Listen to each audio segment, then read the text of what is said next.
ಅಂಬಿಕಾ ಸುತ ವಿಘ್ನರಾಜನ ಬಿರಿದು ಸಂಸ್ತುತಿಸಿ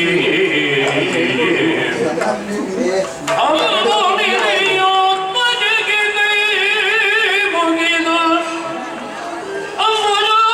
ಅಮರಾತನವಾಣಿಯರ ಪಾದಾಂಬುರಗೆ ಬಡಬಡುತ್ತ ವರ್ಣಿಬೆ ನಿಗದಾಮೃತವ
ಬಣ್ಣದ ಮೇಲೆ ಬದುಕಿದವರು ಕಾಣಿಸಿಕೊಂಡಿದ್ದೇವೆ. ಯಾರು ಏನು ಎಂಬುದರ ಯಾರ ಪರಿಚಯವೂ ಇಲ್ಲ. ಒಮ್ಮಿಂದ ಮೇಲೆ ಓಂಕಾರವು ಕಣ್ಣು ಬಿಟ್ಟಾಕ್ಷಣ ಕಣ್ಣಲ್ಲಿ ನಾವು ಯಾರು ಏನು ವಿಚಾರವನ್ನ ಯಾದಗೆ ಜನ್ಮ ನಮಗೆ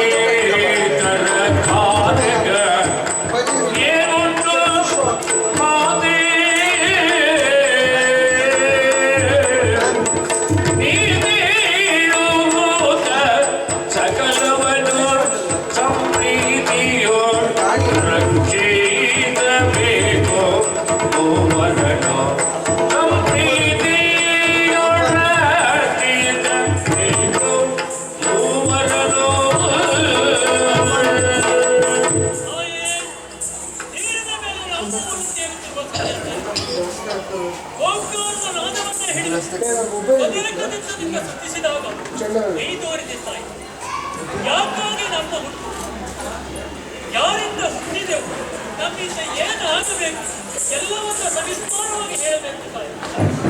ನೀನಲ್ಲದನ್ಯ ಆರ್ಯರು ನಮ್ಮ ತಾನು ರಾಗದೊಳಿನ್ನು ರಕ್ಷಿಸುವವರು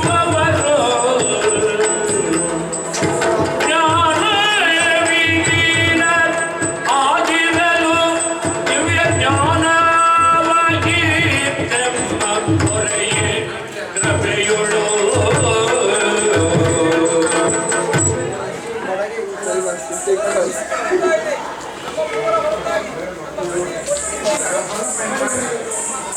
ನಾಲ್ಕು ಬಂದೆ ತಾವು ಎಂಟಲ್ಲ ಮತ್ತೆ ಫುಲ್ಲು ಇದಾಗಿದೆ ಅಲ್ವಾ ಇದಲ್ಲ ಹೋಗ ಕಲ್ಪಾದಿ ಲಯವಾದ ಪ್ರಪಂಚವ ಹೋಗದೆ ಆಯ್ತು ಬೇಡದ ಲಯಗೊಳಿದು ಗಗನಕ್ಕೆ ಆದಿ ರೀತಿಯು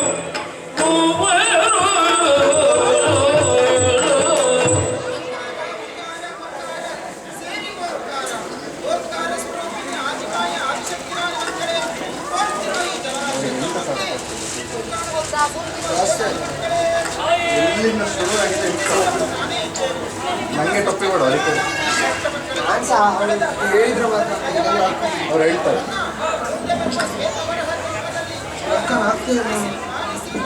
ಅಲ್ಲಿ ತಗೊಂಡು ತೆಗಿತಾನೆ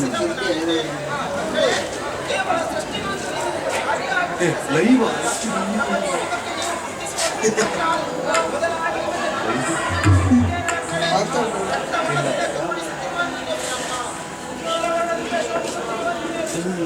ಇವೆರಡು ಬಣ್ಣವನ್ನು ಸಮನಾಗಿ ಕ್ಯಾಮ್ರಾದಲ್ಲಿ ಕಾರ್ಯ ಆಗಬೇಕಾಗಿದೆ. Right. You can put in that balcony also, slightly closer. It's okay. They will manage. ಮಗನೇ ಬ್ರಹ್ಮ, ನೀನು ಇರಬೇಕಾಗಿರುವಂತಹ ದೊಡ್ಡ ಸತ್ಯಲೋಕ ಮಾಡುವಂತ ಕಾರ್ಯ ಈ ಪ್ರಪಂಚದಲ್ಲಿ ಸಕಲ ಜೀವರಾಶಿಗಳನ್ನು ಸೃಷ್ಟಿಸುವಂತಹ ರಾಜಸ ಗುಣವನ್ನು ಅನುಗ್ರಹಿಸಿದ್ದೇನೆ. ಹಿಡಿಯುವುದಕ್ಕೆ ದಂಡ ಎನ್ನುತ್ತಾ ಇದ್ದೇನೆ. ಮಗನೇ ಬ್ರಹ್ಮ, ನೀನು ಇರುವಂತಹ ಲೋಕ ವೈಕುಂಠ ಮಾಡುವಂತ ಕಾರ್ಯ ಬ್ರಹ್ಮನು ಸೃಷ್ಟಿಸಿರುವಂತ ಜೀವನವನ್ನು ಪಾಲನೆ ಮಾಡುವಂತ ಸತ್ವ ಗುಣವನ್ನು ನಿನಗೆ ಅನುಗ್ರಹಿಸಿದ್ದೇನೆ. ಹಿಡಿಯುವುದಕ್ಕೆ ವಾದ ಉಂಟಲ್ಲ ವಾದ ಉಂಟಲ್ಲ ಮಗನೇ ಮಹೇಶ್ವರ, ನೀನು ಇರುವಂತ ಲೋಕ ಕೈಲಾಸ ಮಾಡುವಂತ ಯಾರು ಆಗ್ತಾ ಇದು ಅರ್ಥಸಿಂದ ಪಾಲಿಸಿರುವಂತ ಜೀವನವನ್ನ ಕಾಲ ಕೇಳು ಸುಮಾರು ಕೇಳು ತಾಮಸ ಗುಣವನ್ನು ಅನುಗ್ರಹಿಸಿದ್ದೇನೆ. ಹಿಡಿಯುವುದಕ್ಕೆ ಚಕ್ಷುಗಳನ್ನು ಮಕ್ಕಳೇ, ಕಾರ್ಯಗಳನ್ನು ಪಾಲಿಸಿಕೊಂಡು ನಮ್ಮ ತೆಂಕಲ ಬೇರೆಯಾದ ತೊಂದರೆಯನ್ನು ಶ್ರುತಿ ಇಲ್ಲ ಕಷ್ಟಗಳೊಳನ ನಿಂತೆಯೋ ಕಷ್ಟಗಳೊಳನ ನಿಂತೆಯೋ ಬೈದರು ಒಟ್ಟದೊಂದು ಅಜ್ಞಾನವು ನಿಮಗೆ ಒಟ್ಟದೊಂದು ಅಜ್ಞಾನವು ಇನ್ನವೇ ಬರುವೆ ಎನ್ನುವುದು ಕಟ್ಟನ ದರ್ಶನವು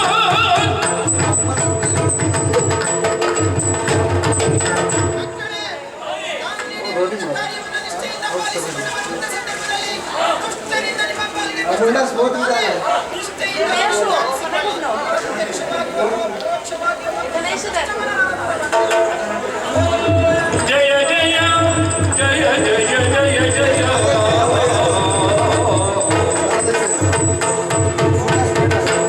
ಹರಿಯು ಹೋಗುತ್ತಲೇ ವಿಧಿಯ ಜಟವ.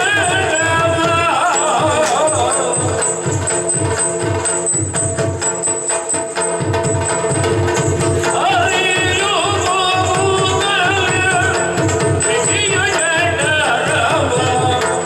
ವಿಧಿಯ ಜಟವ.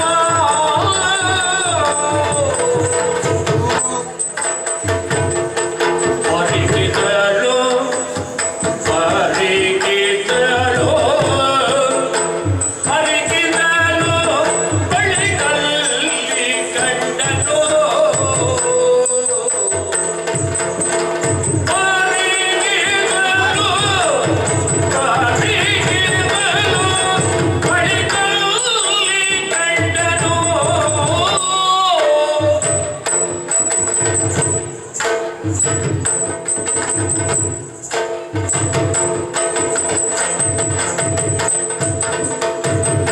ಸರಿದ ಕಲ್ಬದಿ ಪ್ರಳಯಗೊಂದಿದ ಕರೆಯನಲ್ಲ.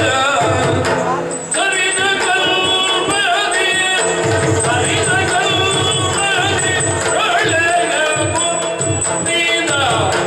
ಕರೆಯನಲ್ಲ.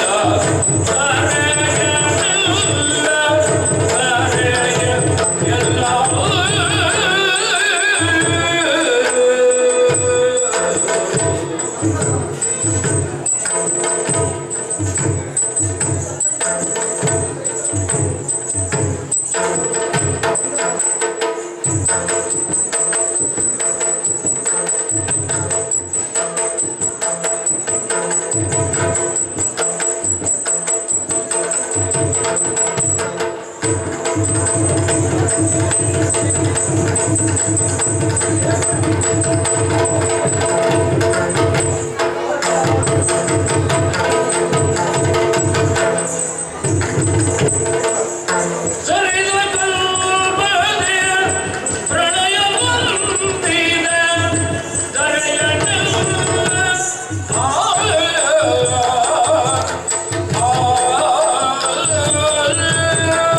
ಆದಿಂದ ಎಂದು ಬ್ರಹ್ಮ ವಿಷ್ಣು ಮಹೇಶ ಸೃಷ್ಟಿ ಸ್ಥಿತಿ ಲಯ ಕಾರ್ಯಗಳು ಸತ್ಯಲೋಕ ವೈಕುಂಠ ಕೈಲಾಸ ಜ್ಞಾನಗಳು ರಜೋ ತಪೋ ಹೀಗೆ ಮೂವರಿಗೆ ಗುಣಗಳನ್ನು ನುಡಿಸಿದ್ದಾರೆ. ಅಂತೆಯೇ ನಮ್ಮ ನಮ್ಮ ಕಾರ್ಯಕ್ಕೆ ಸೇರಿದ್ದಾರೆ.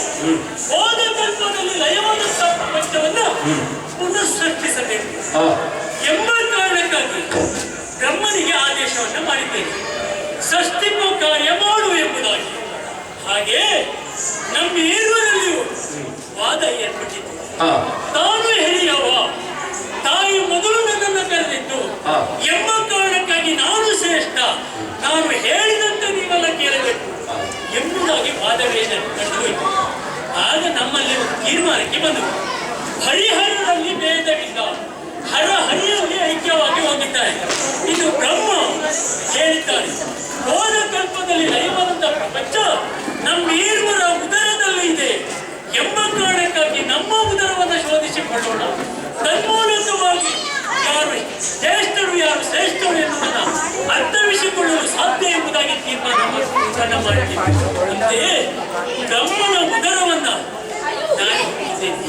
ನಾನು ನೋಡ್ತೇನೆ. ಬಹಳ ವಿಶೇಷ, ಬಹಳ ವಿಚಿತ್ರ. ಹೋದ ಕಲ್ಪದಲ್ಲಿ ಲಯವಾದಂತ ಪ್ರಪಂಚ ಬ್ರಹ್ಮನ ಉದರದಲ್ಲಿ ಇದೆ ಎಂಬುದಕ್ಕೆ ಶ್ರೇಷ್ಠ ಅಂತ ಒಪ್ಪಿಕೊಳ್ಳಬಹುದೇ? ಸಾಧ್ಯವಿಲ್ಲ. ಯಾಕೆಂದ್ರೆ ಅವನು ನನ್ನ ಉದರವನ್ನು ಪ್ರವೇಶಿಸಬೇಕಲ್ಲ. ಹಾಗಂತ ಒಂದು ವಿಚಿತ್ರ ಉಂಟು. ಹೋದ ಕಲ್ಪದಲ್ಲಿ ಲಯವಾದಂತ ಪ್ರಪಂಚ ಇವನು ಉದರದಲ್ಲಿ ಉಂಟು, ಆದರೆ ಯಾವುದಕ್ಕೂ ಜೀವ ಇಲ್ಲ, ಎಲ್ಲ ನಿರ್ಜೀವವಾಗಿದೆ.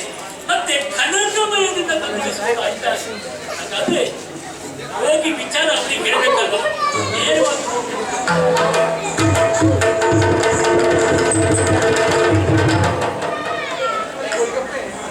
ನಡೆದ ಸಂಗತಿಯನ್ನೆಲ್ಲ ಬ್ರಹ್ಮನಿಗೆ ಹೇಳಿದೆ.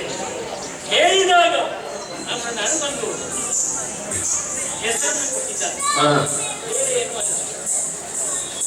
ಹೊರಪ್ರವೇಶ ಮಾಡುವಾಗ ಕೆಳಗಿನ ದ್ವಾರ, ಅದೋ ದ್ವಾರ, ಆ ದ್ವಾರದ ಮುಖೇನವಾಗಿ ನಾನು ಹೊರ ಬಂದ ಘರದಿಂದಾಗಿ ಅದೋ ಸ್ಕಜ ಎಂಬುದಾಗಿ ಹೆಸರನ್ನ ನೇಮಿಸಿದ್ದಾನೆ. ಅಷ್ಟೇ ಅಲ್ಲ, ಅವನಿಗೂ ಸಹ ಹೆಸರನ್ನ ಕೊಟ್ಟಿದ್ದೇನೆ. ಏನು? ಹಿರಣ್ಯ ಗರ್ಭದಿಂದ ಕೂಡಿದ ಕಾರಣದಿಂದಾಗಿ ಹಿರಣ್ಯ ಗರ್ಭ ಎಂಬುದಾಗಿ ಅವನಿಗೆ ನಾಮಕರಣವನ್ನು ಮಾಡಿದ್ದಾಗಿದೆ. ಇನ್ನು ಅವ ನನ್ನ ಉದರವನ್ನು ಪ್ರವೇಶ ಮಾಡಿದನಲ್ಲ, ನೋಡೋಣ ಏನಾಗುತ್ತೆ. ಯೋಗ ನಿದ್ರೆಯೊಳಿರದೆ